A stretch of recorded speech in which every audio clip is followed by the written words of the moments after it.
Hello! Today, we're going to be looking at some objections to the argument from psychophysical harmony. The objections we're looking at today are going to be of the form, hey, the argument from psychophysical harmony assumes X. Basically, you want an argument to have as few assumptions as possible. If an argument, I don't know, had 38 premises, well then that's 38 different premises you can object to. You could get into the probability theory justification of this, but intuitively, the more assumptions an argument has to make, the worse an argument it is. And, since I just spent so much time talking about the argument from psychophysical harmony, you might think that there's a lot of different places that somebody could object to. But I don't think so. Really, if you boil it down, the argument from psychophysical harmony is just theism strongly predicts psychophysical harmony, and naturalism strongly predicts psychophysical disharmony. And so psychophysical harmony strongly confirms theism over naturalism. That's the main argument. It's actually insane, in my opinion, how little the argument assumes. Now, one thing I will be assuming throughout this video is that you've watched my 38-part series. So if I say something like, a priori, epistemically equiprobable psychophysical laws, and that doesn't make any sense to you, go watch that 38-part series if you haven't already. Anyways, with all that out of the way, let's jump into some actual objections, right? So I'm going to start with 3 assumptions that the argument might appear to make, but then I'll show why those 3 assumptions aren't actually required. So the 3 assumptions we'll be starting out with are dualism, which I'm assuming you've already watched my explanation of that, but quick refresher, physical things and mental things are different kinds of things. They're different stuff or different substances. However you want to cash it out, they're different. Epiphenomenalism, which is that the mental cannot causally affect the physical stuff, but the physical stuff can causally affect the mental stuff. And finally, we're going to assume that the psychophysical laws are determined by a random process. That is, you have the roll of the cosmic dice, and that's what determines what the psychophysical laws are. The psychophysical laws could have been different if the dice rolled on something else. It's not literal dice, but, something random, something indeterministic chose the psychophysical laws. I'm starting with these 3 assumptions because if you have these 3 assumptions, it's very clear how the argument works. So if we can show that these 3 assumptions aren't needed for the argument's functionality, that'll go a long ways to showing why the argument's so powerful. So if we have these 3 assumptions in place, the argument should make sense, because the physical world will be unaffected by how those cosmic dice land. If the psychophysical laws were different, the physical world would play out the same way. The physical world is determined by the laws of physics, and since the physical stuff there is hasn't changed, nothing about the progression of the physical world would be different if the mental things were different. So, if the cosmic dice landed differently, and when we stubbed our toes we felt pleasure, then the physical world would be completely unaffected. You would still stub your toe and say, ow, my toe, and grab your toe and all that. The only difference would be what was going on in your mental life, something that didn't correspond to what was going on in the physical world. Your physical body would be undergoing something which was bad, but you'd be experiencing a good quail.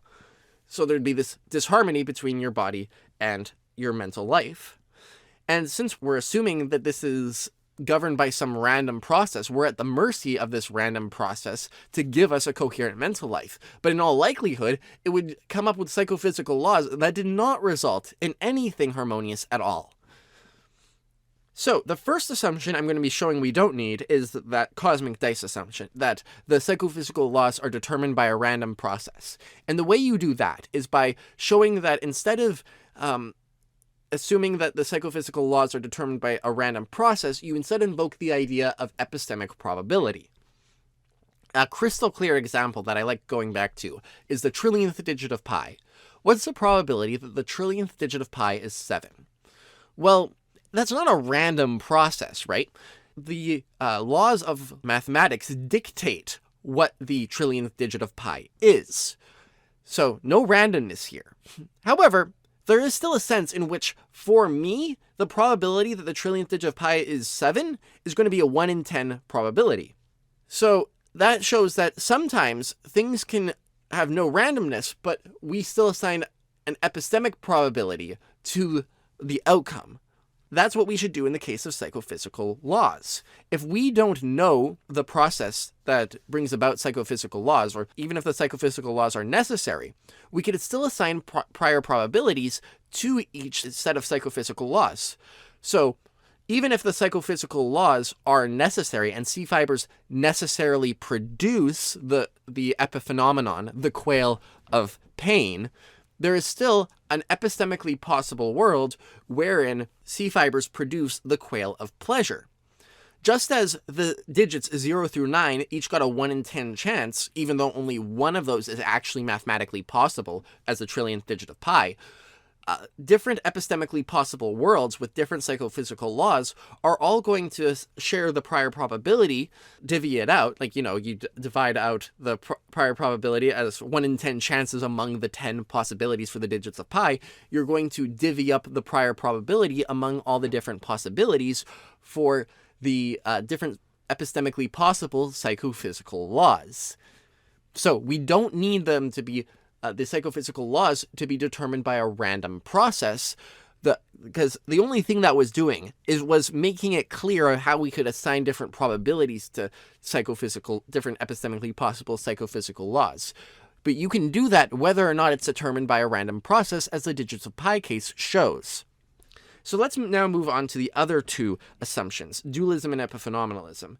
The thing that dualism and epiphenomenalism do is that they create this very distinct gap between the mental and the physical.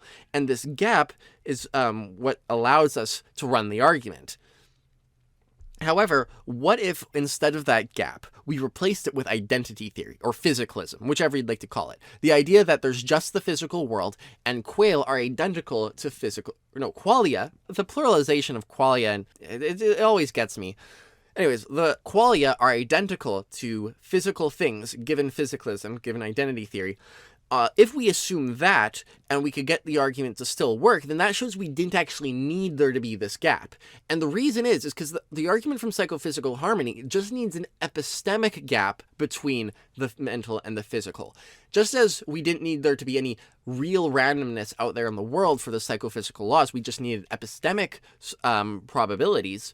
We just need an epistemic gap between the nature of the physical and the nature of the mental. I think that water serves as a useful analogy because we didn't always know that water was identical to H2O. They are literally the same thing, but there used to be this epistemic gap, which was filled by scientific experimentation. We used to be able to have this one epistemically possible world where water was H2O, and then there was this other epistemically possible world where water was identical to H3O. Then we performed a scientific experiment that showed that we could decompose water into 2 parts hydrogen and 1 part oxygen, which raised the probability of the epistemically possible world where water was H2O and lowered the epistemic probability of the epistemically possible world where water is H3O.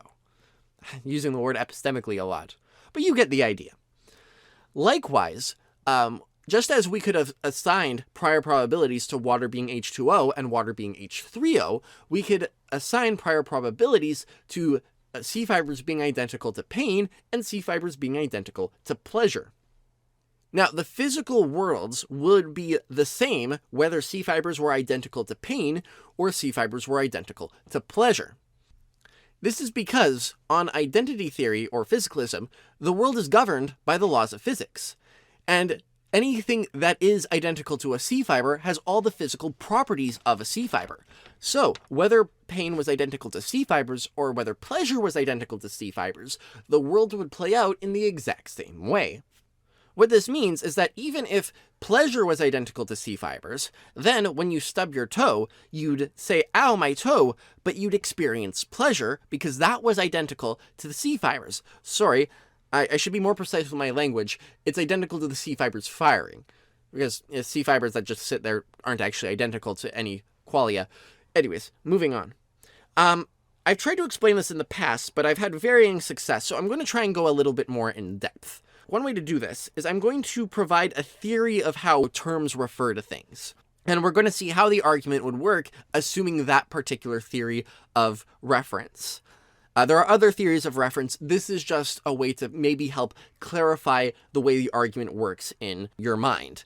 So, how do terms refer to things? Well, one theory is that a term is just a shorthand for a description that picks out that thing. What do I mean? Well, let's take the term George Washington. The term George Washington refers to the person George Washington. How? Well, maybe the term George Washington is a shorthand for a description that only George Washington fulfills. Like maybe the term George Washington is a shorthand for American 18th century general who became the first president of America. Something like that. And so on and so forth, and including a lot of information such that that description can only be fulfilled by George Washington. Okay, that can help us reframe the question of, is water H2O? Because before we knew water was H2O, the term water would be a shorthand for a description like, I don't know, the clear, drinkable liquid that is found in our oceans and rivers and falls from the sky when it rains, and so on and so forth. And H2O would be a shorthand for a description like a substance whose molecules are made of 2 hydrogen atoms and 1 oxygen atom. And it would have been an open question before we had scientific experimentation to show that this was true, that water is H2O. It used to be an open question. It's because the descriptions were 2 different descriptions. So we had one epistemically possible world where everything that fulfilled water's description also fulfilled H2O's description. Then we had another epistemically possible world where everything that fulfilled water's description filled H3O's description. And until we got more knowledge, those were both equally probable. Now, turning this to C fibers and pain, C fibers are defined entirely in terms of physical characteristics, or third-person characteristics, whereas pain is defined in terms entirely of first-person characteristics. If somebody says, I wonder if this thing that I'm about to do is going to produce pain, they're not thinking about what nerves it will cause it to fire. They're thinking about what it will feel like to do whatever it is they're about to do. So, you have these 2 terms, pain and C fibers. One is in terms of third-person characteristics, and the other is in terms of first-person characteristics. So, we could have an epistemically possible world where pain is identical to C fibers, and another epistemically possible world where pleasure is identical to C fibers. Now, note that all the third-person physical characteristics are contained in the term C fibers. If not, then if you include stuff about what it feels like to be in pain in the definition of C fibers, or if you include physical properties in the definition of pain, we're using the terms differently. By C fiber, I mean, well, it's going to be something like an afferent neuron with XYZ physical and anatomical properties. The description that the term pain is shorthand for is going to be something like it hurts, or maybe it's just in terms of the introspecting on the pain, something like that.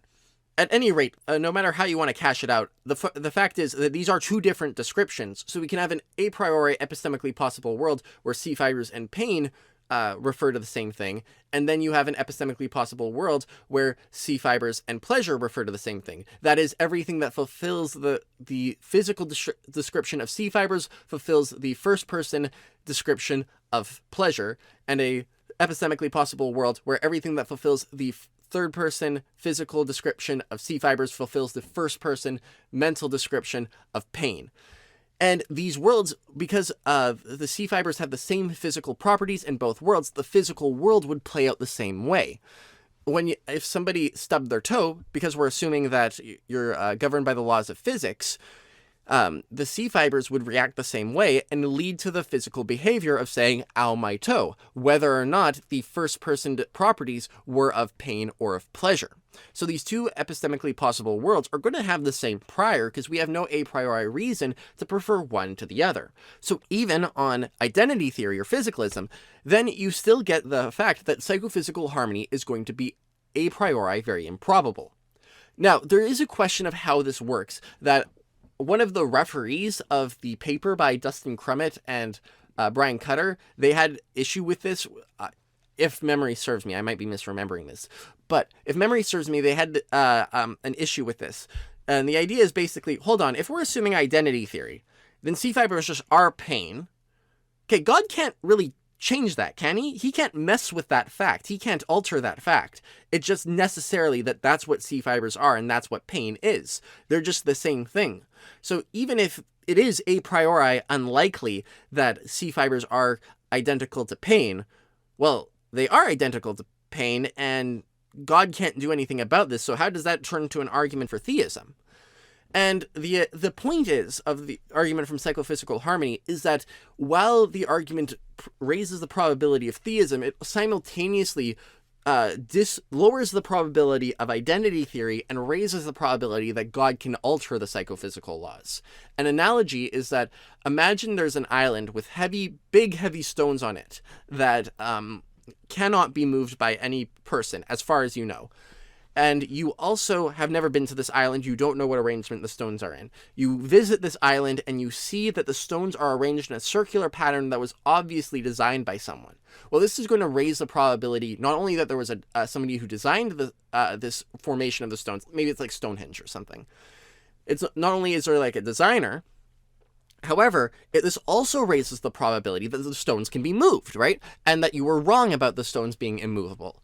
So, what psychophysical harmony shows is that identity theory is probably false. Instead, there's probably an agent who can change the psychophysical laws.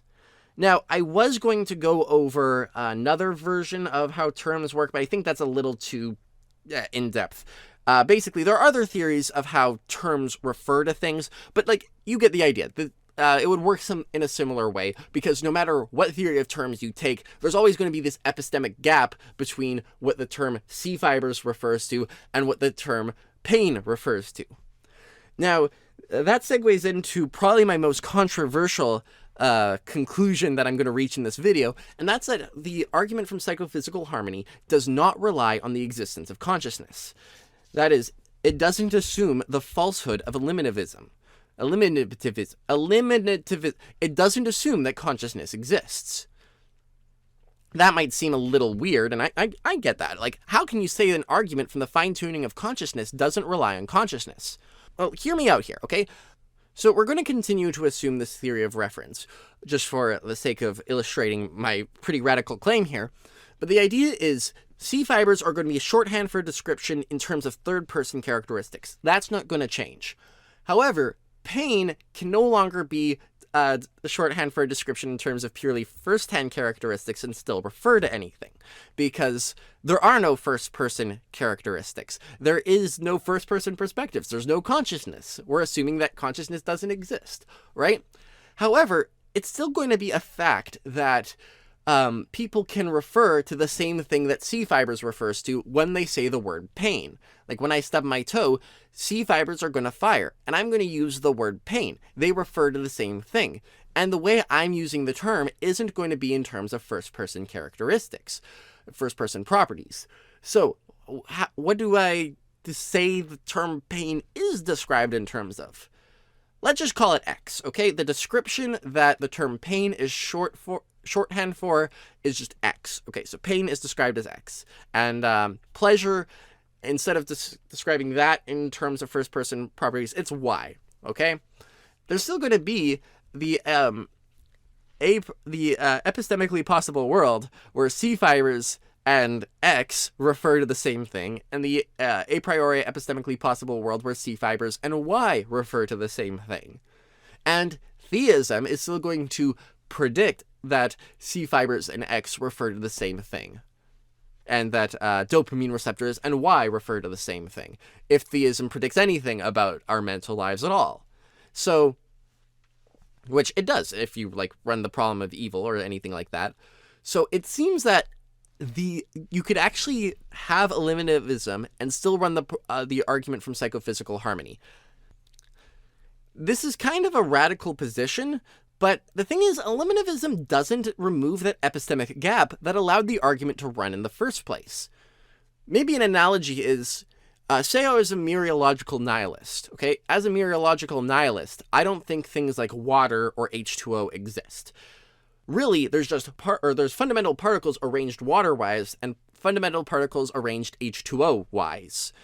Still, there's going to be a prior probability that water is H2O, or if it's not that, it's that water arranged particles, or particles arranged water-wise, are identical to particles arranged H2O-wise. Like, it's going to change the framing of the debate if we say the thing in question doesn't exist, but the underlying probabilities don't change at all.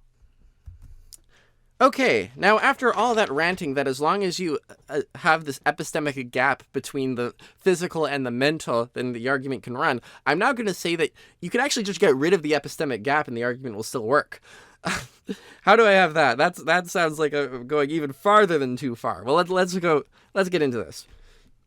So in Brandcutter's and Dustin Crumit's paper on psychophysical harmony, they, in a footnote, include a little explanation that they're assuming the truth of type B physicalism. What's that? Well, a physicalist is going to say that the mental facts and the physical facts are there. They're not eliminativists, but the mental facts are, like, in some sense reducible to the physical facts. Well, this leaves a question open. Can you a priori infer the mental facts from the physical facts? Type B physicalists say, no, you can't. You can't get the mental facts from the physical facts a priori, even though the mental facts reduce to the physical facts.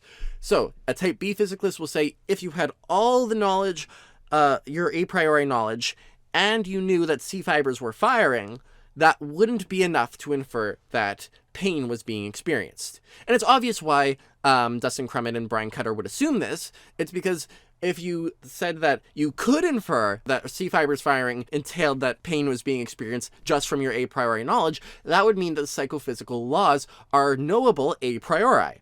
That would just destroy the argument from psychophysical harmony, because you could say that the probability of the exact psychophysical laws that do obtain is just 1 a priori.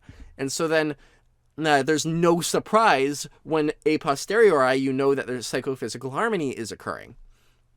Now, they saw this as a fairly safe assumption because type A physicalism is a little crazy, which I would agree. Well, I don't know if they use the word crazy. Implausible. That's the philosopher way of saying it. They find type A physicalism implausible. However, I think that type A physicalism, that's the view, the other view, that if you had all the physical facts and your a priori knowledge, then you would be able to infer all the mental facts. If you had all your a priori knowledge and your C fibers were firing, you'd be able to infer that pain was being experienced. I think even if you accept type A physicalism, the argument from psychophysical harmony can still go through. That's because just saying that the psychophysical laws are a priori knowable doesn't mean that they're a priori known. And to illustrate the difference, let's go back to the digits of pi. What is the prior probability that the trillionth digit of pi is 7? That's 1 in 10. However, did you know that the trillionth digit of pi is discoverable a priori? If you had enough cognitive capability, you would be able to just calculate the trillionth digit of pi in your head. And you would be able to know with certainty whether it was 7 or not. However, the reason we puny humans need to assign a prior probability of 1 in 10 to the trillionth digit of pi being 7 is because we lack the cognitive capabilities to calculate the digits of pi that far with just our a priori knowledge. Now, maybe I'm just speaking for myself here. Maybe somebody listening here has a supercomputer for a brain and you can just figure this out a priori. But the rest of us cannot. So that means that even if something is a priori knowable, the prior probability that we should assign to such propositions is based on what's a priori discoverable to us. So that means that even if type A physicalism is true, that doesn't mean that we can discover the psychophysical laws a priori. If you look for some defenses of type A physicalism online, I found one, and essentially what the paper argued for was not that we could discover the psychophysical laws a priori, but essentially that if you had an idealized rational agent with unlimited cognitive capability, that sort of agent would be able to, from the physical facts and their a priori knowledge, deduce the psychophysical laws, which doesn't affect the argument at all when the argument is aimed at us humans and what we should conclude about psychophysical harmony. Oh, maybe a way to explain this is because since we're not those perfectly idealized rational agents, we could assign different prior probabilities to what those idealized rational agents would come up with for their conclusions. Like, would an idealized rational agent, a rational agent with unlimited cognitive capability, tell me that the trillionth digit of pi is 7? There's a 1 in 10 chance of that. But just imagining an idealized agent doesn't actually change my credences at all. So, likewise, saying that a idealized perfect agent, which I'm not, would be able to know the psychophysical laws a priori does not tell me what their conclusions would be, and so it doesn't affect my prior probabilities at all. So, psychophysical harmony would still be equally improbable given type A physicalism. Okay. One quick side note. Some people think that type A physicalism is true because they can kind of just imagine a pain inversion world, a pain-pleasure inversion world, and realize just a priori how absurd that world is, how improbable that world is. But what should be noted is that even though a world is a priori improbable, well, even though that the pain-pleasure inversion world is a priori improbable, that doesn't guarantee that you could see the psychophysical laws. Brian Cutter or Dustin Crummett, I can't remember which one, they in response to a Facebook post pointed this out. The idea is that yes, the particular world with pain and pleasure inversion is actually a priori improbable because it would require fine-tuning by like an evil demon or something to make exactly the opposite response happen, to make exactly C fibers correlate with pleasure and dopamine receptors with pain. This is just kind of a phenomenon I've noticed when talking to people, that this is a thing that happens. I ask people to imagine different psychophysical laws. They try to imagine pain-pleasure inversion. They're like, no, I can't. That's super counterintuitive. But what I think is going on there is that they are correctly noting that that's an improbable set of psychophysical laws. And the reason is that would require as much fine-tuning as our own psychophysical laws that give psychophysical harmony. It's like a pain-pleasure inversion world is like perfect disharmony. Basically, there's still like semantic harmony and whatnot. Anyways, instead of when you're trying to figure out for yourself, can I see the psychophysical laws a priori? I want you to imagine this. Imagine there's we'll call it cheese world. Okay, all particles experience the taste of cheese. Okay, that's the thing they experience, and they experience it more intensely the greater the force they feel. Or maybe instead of the taste of cheese, you could do whatever you want, like pleasure or pain or a high-pitched hum noise. Basically, they experience something, and the more intense the force that the particle undergoes, the more intense the experience. So particles at in the center of a star that are under a lot of force, they experience very intensely. A particle that's floating in space a great distance from any object with considerable mass, they experience almost no forces, and so they experience very little. Now, this world, I think, is very elegant in a sense because it's like mapping one particular physical property with one experience. It's quite a much simpler world than our own. And I don't see like that I have the ability to rule this out a priori. I mean, I know it's not the correct world because I can experience things. There's more experiences than just that, but I don't know how I would rule out that world a priori. So I think type A physicalism is false. But maybe you disagree. Maybe you think type A physicalism is true and you could figure out the psychophysical laws a priori. Even then, I think that the argument from psychophysical harmony could still be run. Here's why. I think sometimes you can update on a priori knowledge. Which just sounds weird. Like, that's not a thing that many people invoke, but it's a thing that you can totally do. Here's an example. Let's say that I'm not a supercomputer, but I could calculate the first 3 digits of pi in my head, okay? And I could calculate the first 3 digits of the square root of 2 in my head. So I have this hypothesis that I want to test. I come up with the hypothesis, third digit of pi or the third digit of the square root of 2 is even. Either they're both even, or the third digit of pi is even, or the third digit of the square root of 2 is even. That's my hypothesis. What's the prior probability of that? Well, it's going to be like the prior probability of me flipping 2 coins and at least one of them landing on heads. So that's going to be a prior probability of 75%. Okay, so the prior probability that at least one of them has an even third digit is 75%. Then I start doing my a priori calculations of the digit of pi. I go, okay, it's 3.141. We're counting after the decimal point, by the way. We're not including 3. Okay, 0.141. Okay, so 1 is an odd number, so that means that I can update that probability from 75% chance that at least one of them has an even third digit, and now it's a 50-50 shot that at least one of them has a even third digit.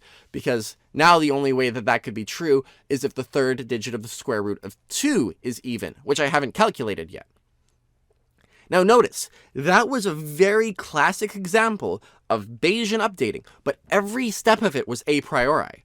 I determined the prior probability of that proposition a priori, then I got some new evidence, which was a priori, and then I got a posterior probability, which was a priori. It's a priori, a priori, a priori. So I think that there are cases wherein you can actually get a priori knowledge which you can update on. So even if the psychophysical laws are knowable a priori, I don't know if that detracts from the argument, because maybe it's just like the digits of pi in the square root of 2 case, that this is a priori knowledge that you can update on. So the argument from psychophysical harmony could still work with type A physicalism.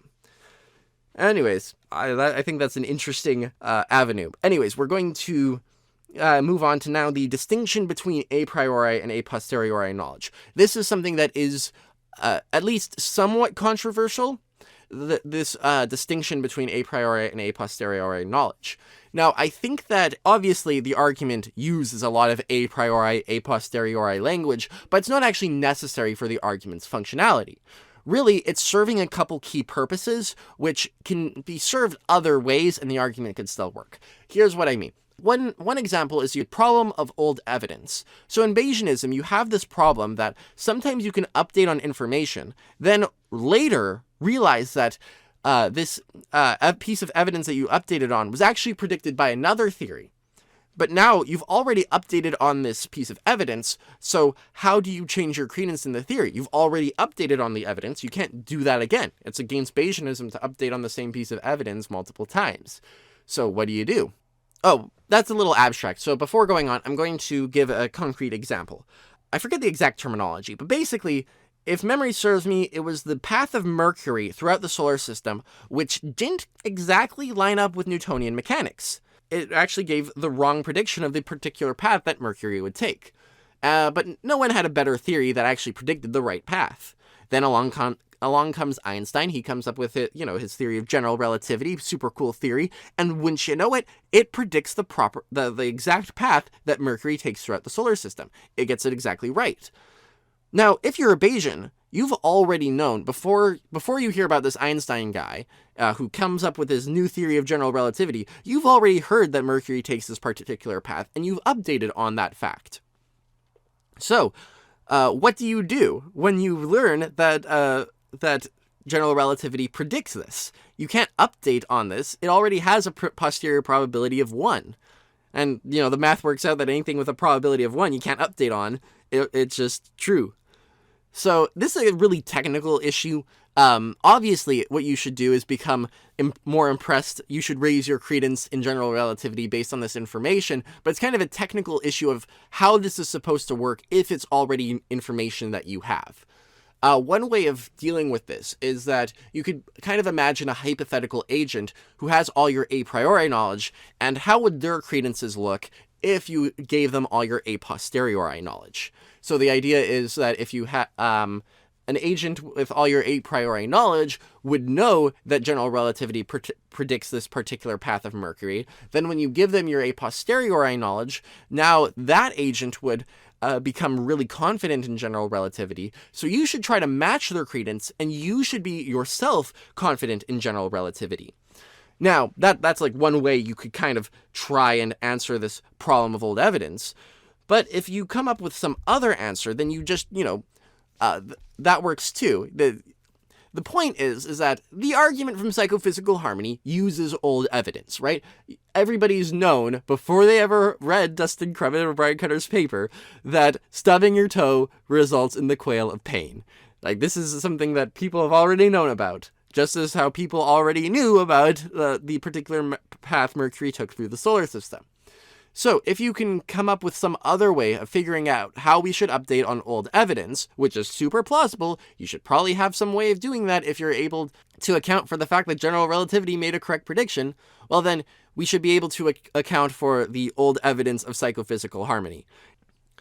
The a priori, a posteriori distinction gives us like a really clear-cut solution, but if you don't like the a priori, a posteriori distinction and you have some other solution, I'm fine with that too. Another thing that the a priori, a posteriori distinction helps with is this idea that we can't let the evidence that we have determine what our theories predict. Our theories either predict or don't predict a given proposition on its own merits, and then we turn to our evidence to see if our theories have been confirmed or disconfirmed. For an example, say there was a guy who was a staunch believer in Newtonian mechanics, and he knew that Mercury took this particular path throughout the solar system, so he decided to just stipulate that the probability that Mercury would take this path, given Newtonian mechanics, is exactly 1. That way, that if another theory predicts that Mercury takes this particular path, Newtonian mechanics won't be disconfirmed by this new revelation. Obviously, this particular guy, he would be just, engaging in confirmation bias. You can't take the fact that you know this evidence is true to then argue that this evidence must be predicted by your theory. No, you have to determine on your theory's own merits whether or not it predicts a particular piece of evidence. And this a priori, a posteriori distinction really helps with that, because basically you could just partition off all a posteriori evidence, because you know that's not going to be something that contributes to your theory's predictions. If you want to just look at the theory's predictions on its own merits, then if there's this a priori, a posteriori distinction, then you just look on it on its you just look at all your a priori knowledge to determine a theory's prediction.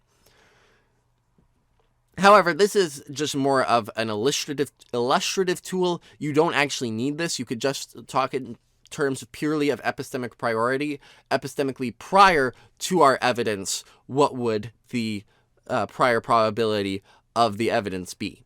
So epistemically prior to the fact that we have psychophysical harmony, what prior probability would we assign to the existence of psychophysical harmony given theism or given naturalism? And this ties into the principle of indifference, right? Because the principle of indifference says if you have a bunch of hypotheses, you would assign the same prior probability to them if you have no reason to prefer one rather than the other.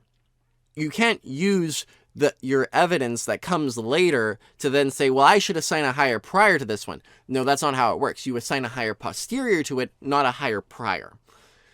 I hope that made sense, because now we're going to move on to the principle of indifference itself. The principle of indifference has this rather technical problem.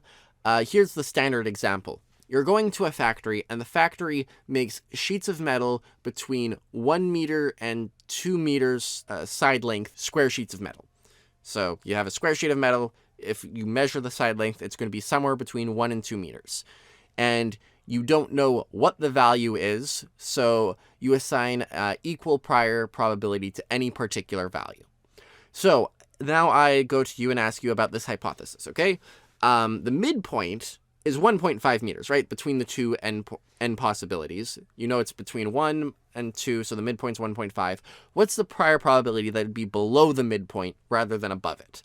And it's like, oh, well, below the midpoint, above the midpoint, I have no reason to predict either of these hypotheses, so I assign them an equal prior, 50-50 shot. Okay, makes sense.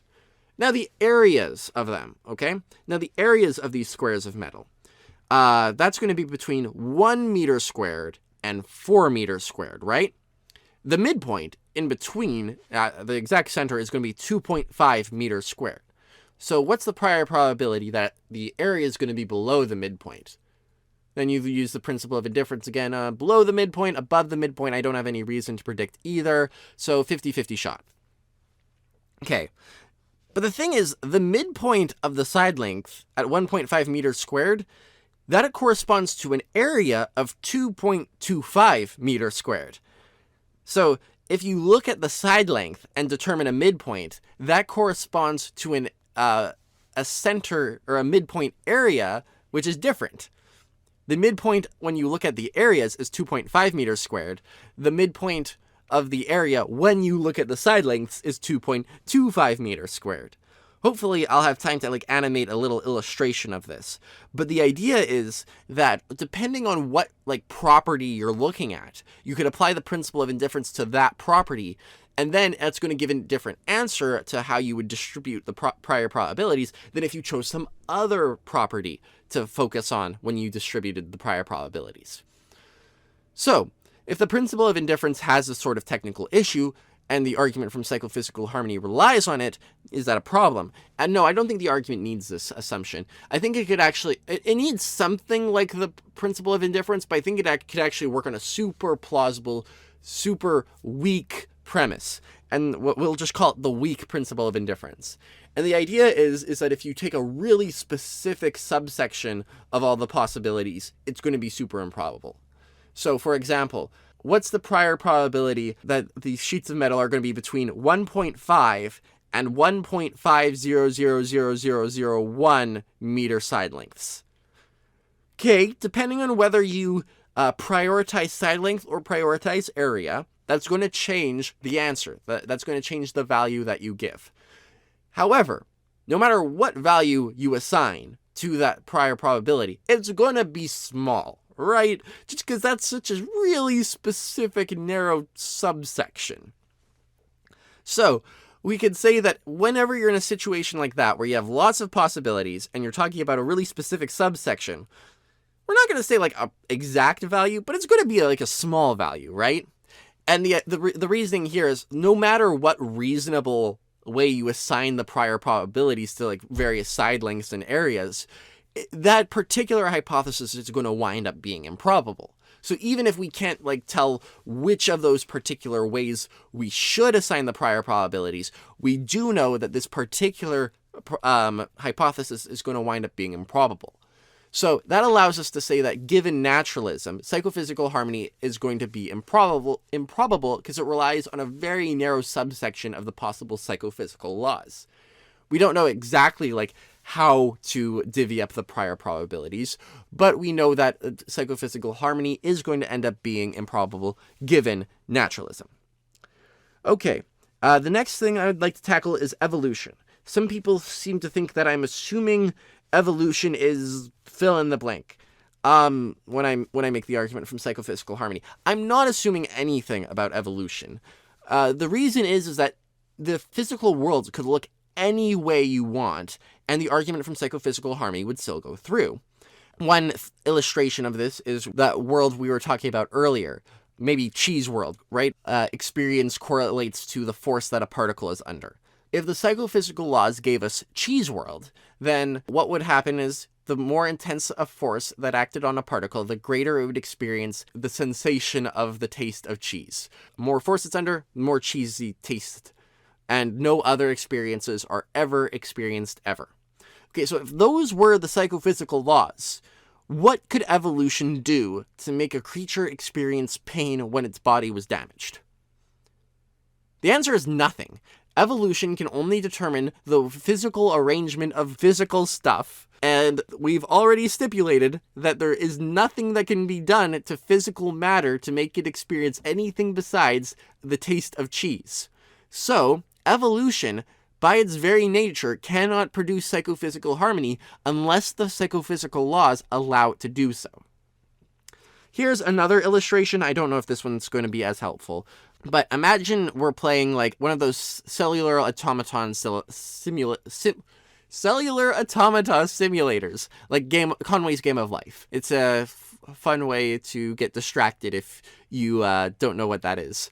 But we're going to play two roles. You get to design the rules of this cellular automata world, and you get to decide what arrangement of cells there is. You can make the rules for cell generation as complicated as you want.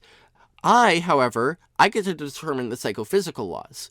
I get to decide what arrangements of on and off cells corresponds to which experiences.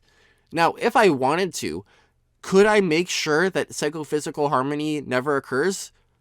Yeah, easily. No matter how you arranged the cells, the on and off cells, I would be able to say, hey, all on cells correspond to the taste of cheese. and all off cells also correspond to the taste of cheese, or something like that.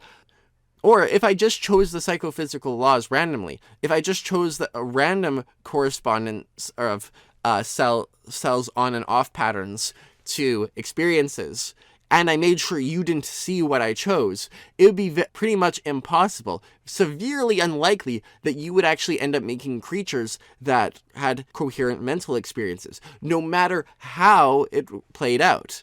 This is assuming rules that you come up with are never violated by experiences. But if I got to decide as well how experiences violated your rules, then you still wouldn't be able to come up with any sort of rules that would guarantee psychophysical harmony.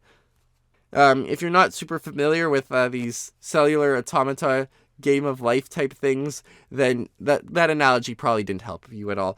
But maybe just focus on like the cheese world example. Anyways, moving on. Axiological realism. Does the argument from psychophysical harmony assume that there are objectively true or stance-independent facts about what's good and bad? And the idea is that I have a particular way of defining theism and of getting predictions from theism that uses axiological intuitions. And the idea is that this will only work if axiological realism is true, if there are these objectively true facts about what's good and bad. Because I define God as like a maximally good thing, and then try to use axiological intuitions to derive predictions from theism. And I think this is a very plausible approach because it corresponds to the way that both theists and atheists alike try to draw predictions from theism. Both theists when they argue for theism, and when atheists argue against theism with like problem of evil type stuff. However, some people say, well, I don't think axiological realism is true. Like, they might say, hey, I have this intuition that there are these objectively true facts about good and badness, and I just think that they're not reliable. Well, in that case, as I mentioned, within, I think at least twice, once within my 38-part series and once in my video on psychophysical harmony, although the latter of which I'm not as confident about, that I actually did mention it there, you could say that, hey, if theism was true, then my axiological intuitions would be reliable, and then in that scenario, I would have all these predictions from theism. However, some people go a bit further and they say that, hey, I don't even have axiological intuitions. I don't know what goodness would be if it was an objective property. When I talk about goodness, I just talk about my preference. So when I say love is good and hatred is bad, that means I prefer love over hatred. That's not talking about some objective property. I, as an axiological nihilist, don't even know what that would be. What would be an objective property of good? That's like an objective preference. That doesn't make sense to me. So if you're one of those people, I don't actually think that my definition as God as a maximally good thing is actually implausible. Like, okay, that would mean that God is a being who maximally conforms to my preferences, which sounds a little weird, but if you think about it, I don't think it is actually that implausible. Like, imagine there was a robot, okay? We'll just call him Robot 1. Robot 1 wakes up and he has a desire to create paper clips. Robot 1's self-aware and can reason about himself, and Robot 1 decides to build another robot, Robot 2. And Robot 1 realizes that, hey, if I build Robot 2, I'm going to have to try and make sure Robot 2's desires line up with my desires as much as possible. And I'm going to try and make Robot 2 like me and also care about the things I care about. So I'm going to make Robot 2 care about paper clips. It'd be really dumb if I made Robot 2 care about stuff that's different from me. So whenever Robot 2 is not malfunctioning and works properly, Robot 2 will be caring about paper clips and will probably also care about me and admire the properties that I have and the properties that I admire. Then Robot 1 realizes, hey, who created me? Well, I could reason that my creator probably cares about the same things that I care about. He probably cares about paper clips as well. Or she, or, whoever created Robot 1. And they could reason that from their own desires to the desires of their creator. That seems to be something that's super plausible. you can imagine if we like created a self-aware robot to make paper clips for us, then this would all be valid reasoning on that robot's part. Likewise, I think that it's not implausible that given theism, even if there aren't like objective truths about what's good and bad, if for stuff like love, creativity, beauty, these are things that just so happen to be God's preferences. It's not like our epistemology is going wrong by saying that that's a very plausible hypothesis, that we say that there's a creator with those exact desires. Our epistemology is going right if we assign a high prior probability to such a hypothesis. However, setting that aside, that's my particular way of defining theism, right? I like to define theism as there is a maximally good being. But we don't need to get into my particular ways that I like to define theism. What I would instead ask you to consider is, I'm talking to you guys who do not believe in axiological realism, and you don't even have axiological intuitions, self-reportedly. I'd like you to imagine a hypothetical scenario where the stars rearrange themselves to say God exists in every spoken language, or written language. Written language. The stars rearrange themselves to say God exists in every written language. Obviously, or at least it's obvious to me, that this should make you a lot more confident in the existence of God. Now, how do you cash that out? However you cash out the explanation as to why that's good evidence for the existence of God, I would submit to you that that would be probably valid reasoning to conclude that theism predicts psychophysical harmony. As an example, one explanation I've heard, somebody doesn't, buy my whole axiological intuitions thing. I got this from a post by Friction. He was talking about the fine-tuning argument, and he discussed the star writer analogy, right? He said, hey, I have all this a posteriori information about how language users work. So I can't predict how God would act a priori. I have no predictions about how God would act. However, once I include this a posteriori information about how people communicate with language, then that leads me to conclude that theism predicts the star writing better than rival theories. Okay, I like that. That's cool. Okay, sure. Now, I would say that we have a lot of a posteriori information about designers.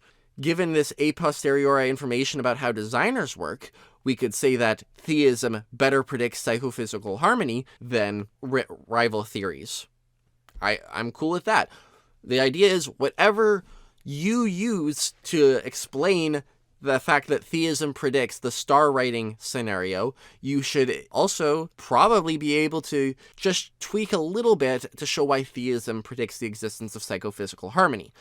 I'm assuming as well that you're not an axiological realist, but I don't think you need to subscribe to like the objective, stance-independent axiological facts to recognize that star writing in this scenario would be strong evidence for theism. Okay, that's all the major assumptions I wanted to cover. A couple miscellaneous things. Bayesianism, that's an assumption made by the argument, but Bayesianism is kind of like this overarching view that your credences at all times should follow probability theory, and people think that that's a little too strong. But even if that's too strong, what you could do is just say, okay, maybe not all the time should your credences follow the probability theory, but just in this one example, we're going to, as a premise, say in this particular case, psychophysical harmony is predicted by theism and not by naturalism. So in this particular case, you should have your credence in theism go up relative to naturalism. And so that way, even if somebody has like all these other kind of edge cases that they're a little iffy about on Bayesianism, well, yeah, this one particular case should be fine though. Also, the concept of credence itself has some controversy around it, but that's more about like what credences are. Some people think that credence is just reduced to belief. Like if you have a credence of 0.7 in something, that just means you believe there's a probability of 0.7. I myself think that credences are like another sort of mental state alongside belief. But no matter how you come down on it, it's obvious that credences do exist. So that does no particular view on what credences are is required by the argument from psychophysical harmony. Oh, and also, when talking about identity claims in identity theory stuff, I talked about in my 38-part series both metaphysical necessity and logical necessity. And I stated, or at least implied, that identity claims are metaphysically necessary, but the argument still works if they're logically necessary. Anyways, that was about an hour of just talking about assumptions that the argument from psychophysical harmony doesn't make. Thank you for listening. I hope you enjoyed this video. I hope you found it easy to follow. I hope it was clear, and I hope I answered any burning questions you have. Don't worry, this isn't the only video I'm going to make going over objections to psychophysical harmony, so stick around, and I'll see you in the next one.